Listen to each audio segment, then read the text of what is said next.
Well, I'd taken a whole bunch of peyote in the hopes of going on a sacred vision quest, and I had memories of rescuing a young child from a kidnapping from a bunch of goblins, but as I found out the next morning, I'd actually just gotten into a fist fight with a mountain lion, and I wore the beast's kill as a cape and terrorized a family of pumpkin farmers for the next 36 hours. And well, I've got a court date next week, and thank God I didn't hurt anyone. Well, howdy, nearly senior citizen here. Greetings, boys and girls, and welcome to this brand new day. And hopefully my intro wasn't too long that nobody just watched it and everyone skipped it. And hopefully also everyone's having a great day. And also, on my lap, I am a cruel and inhuman monster. He was asleep, and I woke him up. And now he's here instead of in his nest. But this is Dr. Snurf, and I love my hamsters, and I love showing them off. But generally they're asleep when I come in now, and I just see them like later on in the day or just periodically, when they get up to eat or drink. So I just wanted to wake him up and show him off because, like I say, I love my hamsters. I think they're awesome. And now I'm going to put him back in his cage so we can go back to sleep, but he's a sweetie. Here we go, little guy. Thank you so much, and I'm very sorry. There we go. Pull this back over so he's got darkness and cover. Yay! And air, which is good, and food and water. That's good too. We are organic beings. Not organic as in that, they're not, not using pesticides on us. Oh, my chair is at an angle. And yet I gotta stay centered. Okay, there we go. But we're organic in that we're made out of organic molecules. We're living things and not like, processed stuff. So, anyway, be that as it may. All my other hamsters are asleep, but very healthy. Little Gojira, sorry about that, is all healthy and happy and fine down there. She's packed her mason jar full again, so she's sleeping at the mouth of the mason jar, but not inside of it because it's full. So I got to empty that out for her again later today. And of course, little Dust Mop is doing good. Thigmo is fine. And over against the wall, little Saber/Cream doing awesome. With her little stubby face, because I think she has some chromosomal damage, which is fine. She's, other than her stubby, weird looking face, she's awesome. And that's a good thing. It's not bothering her in the slightest, and I like the way she looks. So, definitely a thumbs up. Now, there are some things that I wanted to talk about. Two specific things. Hopefully, I've got time. They sort of run together, actually. But last night, I finally went Walkies after 3 days of not going Walkies. The first night, just because I didn't want to go. And as long as I go every other night, that's okay. But then the next night, Cat was on my lap. All day, all night. I liked that, so I didn't want to kick her off, so I didn't go Walkies. Next night, Cat on my lap. All night again. So that was at least 3 nights that I didn't go. Now, you have to do 150 minutes of moderate exercise every week. Now, what's a week? Well, count back 7 days from where you are right now. And if you have less than 150 minutes of moderate exercise in there, you're behind. So, I went and put my kitty off to the side and went Walkies last night. Now, after 3 nights of not going Walkies, I figured I was going to have a struggle to get up and doing things because I'm falling behind. And they have found in physical training that for every day you don't do something, it takes 2 days of work to make up what you have lost. That's why football players, when they're sick, continue training even when sick. They can't afford to get behind physically from the rest of their team. Life sucks. But after 3 days, make sure this is symmetrical, after 3 days of not going Walkies, I finally went. Normally it takes me anywhere from hour and some, 2 hours, depending on how fast I'm walking, to make the trip. I boomed. I mean, I power walk at about 3 miles an hour no matter what, which is a mile every 20 minutes, 3 miles an hour. That's pretty fast walking. You actually have to push, and I maintain that speed even going up hills. So I refuse to slow down. Excuse me. I did the walk in an hour and a half last night. Half hour faster. Instead of, 20 minutes for a mile, it was like, 15? Because it was 45 minutes approximately for the trip up and the trip back. Hour and a half. And I power walked hard up hills.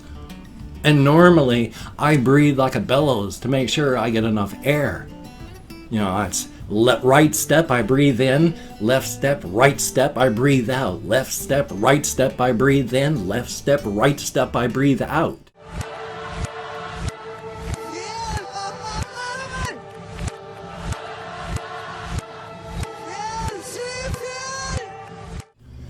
I just breathed stochastically, randomly, as my body wanted to breathe. And I let my body do it and actively stop myself from trying to figure out how I was breathing, because I didn't want to make a pattern out of it. I just wanted to let my body do it. And so I did, just breathing at random as needed, powered up a hill. All the way up Olympic Highway North, and that's a hell of a climb. And then made it up there and made it back, and I was sore, but nowhere near as sore as I usually am. So I did it faster than I normally do, and it was less difficult than it normally is after not having done it for 3 days. I figured it was going to be difficult, but instead it was easy. I've talked before about the benefits of intermittent exercise, and apparently, really and for truly, cardio and all that is something where you benefit from intermittent exercise instead of forcing yourself to do it all the time. How about that? I have something in the corner of my eye and it hurts. Now, this also ties in with the other thing that I wanted to talk about. I have followed on Twitter, and I imagine he's probably got a following elsewhere, and more than just Twitter and YouTube and Instagram and all that. I mean, he does comedy shows. There's this guy, Kev on Stage, and he's a funny guy. I like the stuff he does. Now, there's racial stuff to it, but he's a black guy, and he's talking about, the differences between different cultures and such, and so that's not a horrible thing. It's like, hey, here's something I noticed. He's willing to step out of his comfort zone.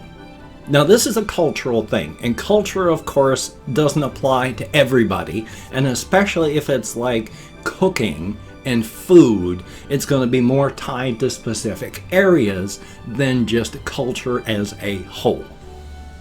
But from the cultural area and cooking area from which he was speaking, he was saying, black folk, we don't eat pumpkin pie. We eat sweet potato pie. But I'm willing to I'm paraphrasing now, of course, step out of my comfort zone, and I'm going to have some pumpkin pie. And so he had a slice of pumpkin pie. Now, it was store-bought, but still, he tried it and he went, this isn't half bad. It's not as good as sweet potato pie, but this is not bad. And so he was pleasantly surprised. And then he had another video, he's probably made a couple of them, where he had his friends and family trying it. Now, half of his friends and family just went, no, this is terrible. No, forget it. And just walked away from it. 98% of the rest of them who ate it just went, okay, it's acceptable. It's weird. It's definitely store-bought, but, I can eat it. And only one or two of his friends went, yeah, this is good. So I figured, if this fellow is willing to walk out of his comfort zone and try pumpkin pie, I can step out of my comfort zone. Now, this was a store-bought thing. In fact, it was a Walmart store-bought thing. Because I've been thinking about this Kev on Stage guy with that thing all the way up on the walk to Walmart. they sell little pies that are flavors. You know, you can get, like, of course they're flavors. You can get pineapple or pumpkin, cherry or blueberry or peach or sweet potato. Now it's store-bought. It's going to be packed full of sugar. It's not going to taste like actual homemade sweet potato pie. But I still bought one to try it out.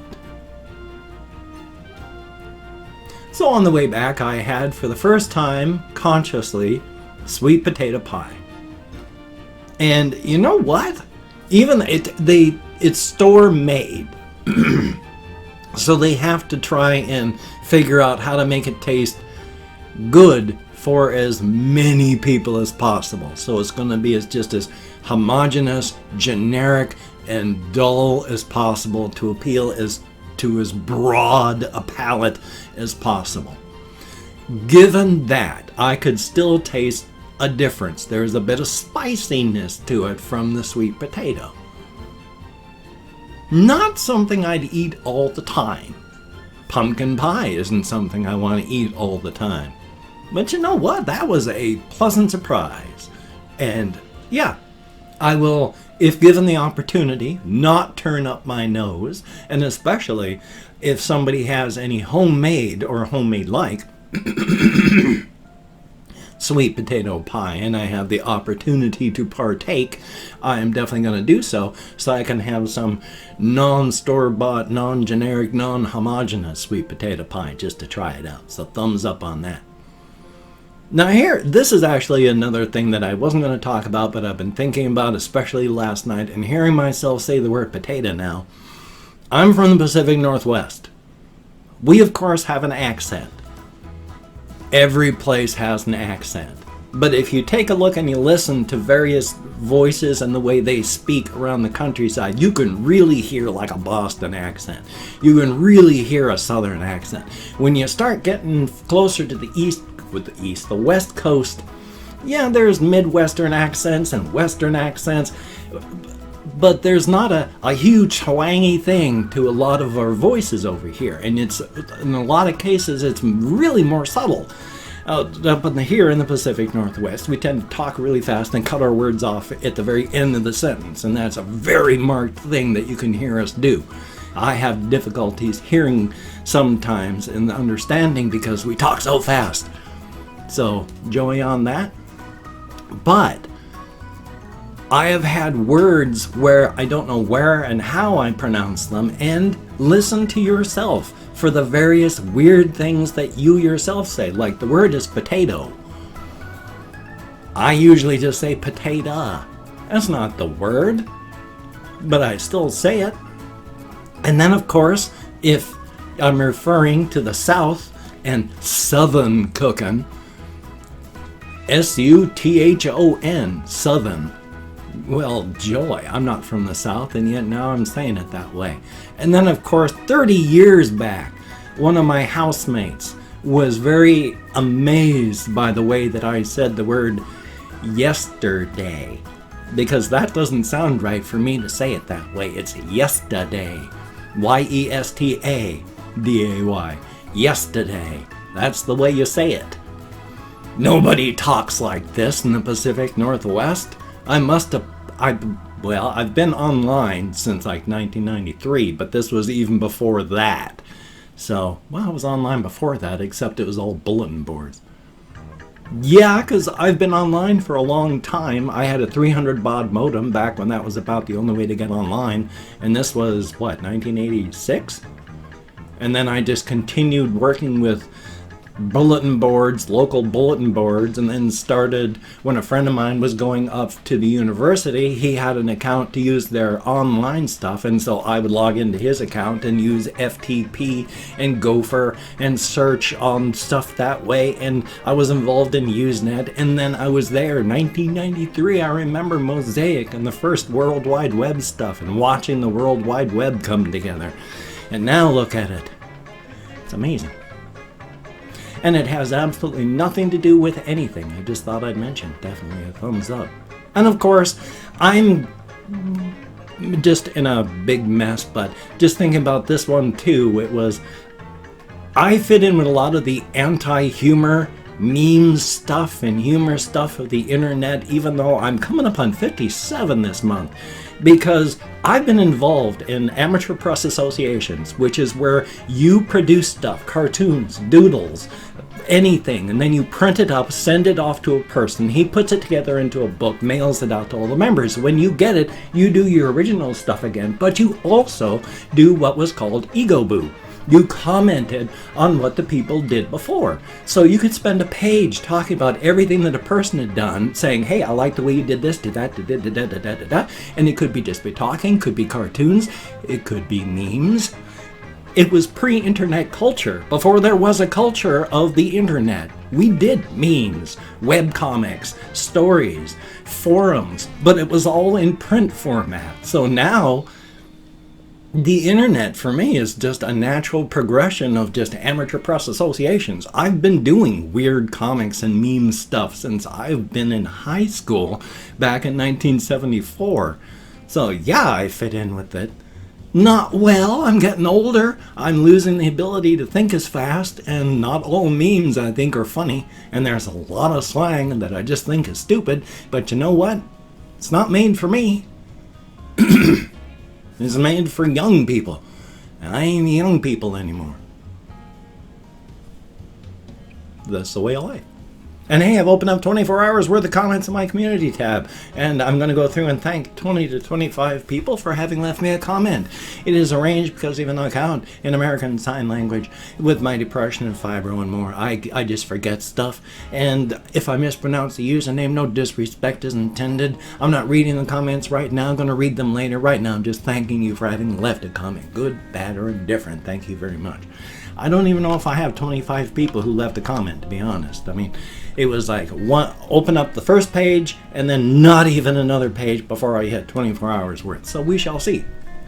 Joshua's Guitar Adventures, thumbs up and thank you very much. Ice Damon, greatly appreciated.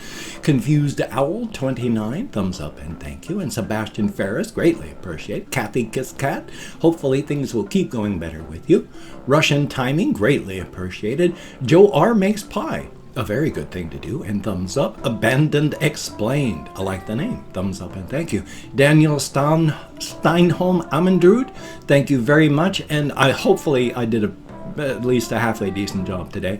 Misanthropic Dread, greatly appreciated. And Leo Thumb, greatly appreciated. Esau Nagar, I sure hope I'm close with your name pronunciation. Colin Reisenauer, greatly appreciated.